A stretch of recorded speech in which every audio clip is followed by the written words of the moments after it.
जीवन जीने की कला सिखाती है श्री राम कथा। नमस्कार, मैं हूं तुषार और आप देख रहे हैं खबरवाला 24।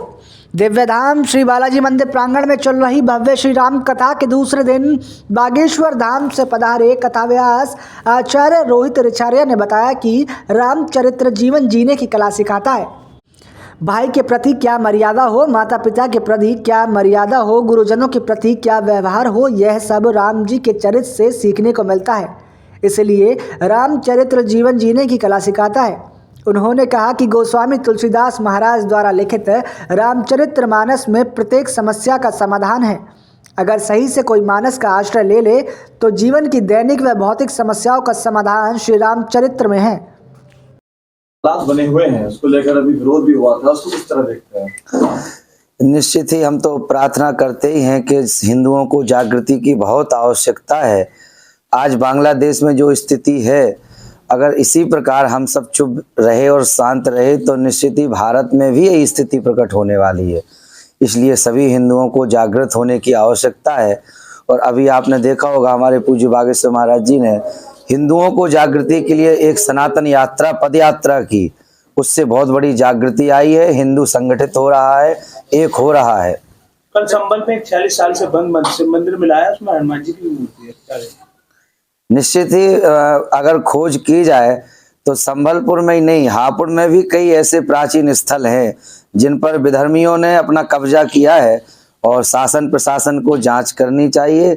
ऐसे कई स्थान अभी मिलेंगे। हम लोगों ने भगवान श्री राम के अयोध्या में जो भव्य मंदिर का दर्शन किया, ऐसे अभी हम लोगों को कई मंदिरों के दर्शन होने वाले हैं और एक नहीं अनेक मंदिर मिल रहे हैं।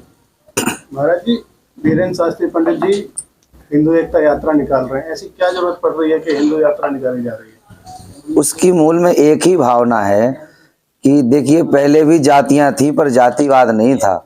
आज बड़ी बड़ी विदेशी मशीनरियां हम सबके पीछे जातिवाद में खंडित विखंडित करने में लगी हैं। तो महाराज जी ने एक नारा दिया, छुआछूत की करो विदाई, हम सब हिंदू भाई भाई।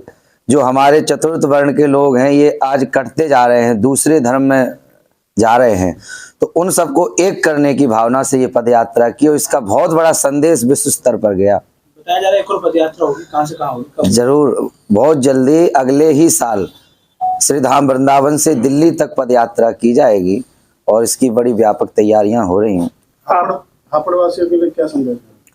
हापुड़ वासियों के लिए यही संदेश देंगे कि ये बड़ा धार्मिक प्राचीन नगर है और आप सब प्राचीन इतिहास को जानते हैं। महाराज हरिश्चंद्र की नगरी हरिपुर, इसका नाम पूर्व में था, पर अपभ्रंश होकर हापुड़ हापुड़ कहने लगे तो सबको एक सुर में यही आवाज उठानी चाहिए कि पुनः हरिपुर इसका नाम हो।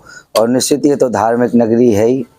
महाराज जी, आप जैसे कह रहे हैं कि हिंदुओं को एकजुट होने की जरूरत है, लेकिन जिस तरीके से संबल में एक 45 साल पुराना मंदिर, 40 मंदिर बंद रहा और वहाँ के जो पुजारी हैं वो भी पूरा परिवार वहाँ से पलायन कर गया, फिर इसमें हिंदुत्व की किस तरीके से देखा जाएगा और हिंदू लोग इसमें सहायता कर रहे हैं? जी, यही हमारे महाराज जी कहते हैं कि राम अवतार में या तो कुंभकर्ण सोया था या फिर फिलहाल में हिंदू समाज सोया है। जो हम लोगों को कई बार पता लग जाने के बाद ही हम शांत बैठे रहते हैं। निश्चित ही जब पता लगे तो सबको एकजुट एक सुर में आवाज उठानी चाहिए और उसका बहुत बड़ा प्रभाव पड़ता है, ये आप देख ही रहे हैं। अब हापुड़ कब पधारेंगे? 22 को राम कथा पूरी होगी इसके? निश्चित ही हम तो ये दिव्य धाम बालाजी धाम एक ऐसा स्थान है जहाँ पर दर्शन मात्र से संपूर्ण तीर्थों के दर्शन का फल मिलता है। प्रत्येक देवी देवता की प्रतिष्ठा है और पूज्य महाराज जी श्री हर्षवर्धनाचार्य जी महाराज का ऐसे ही प्रयास रहा तो बहुत जल्दी हापुड़ में हमारे पूज्य बागेश्वर महाराज जी की कथा भी होगी और दरबार भी लगेगा। क्या इस कथा के दौरान बागेश्वर महाराज आ सकते हैं? अभी तो महाराज जी की विदेश यात्रा पर है महाराज जी, क्योंकि फरवरी में 26 फरवरी को 251 असहाय अनाथ कन्या विवाह धाम पर होंगे।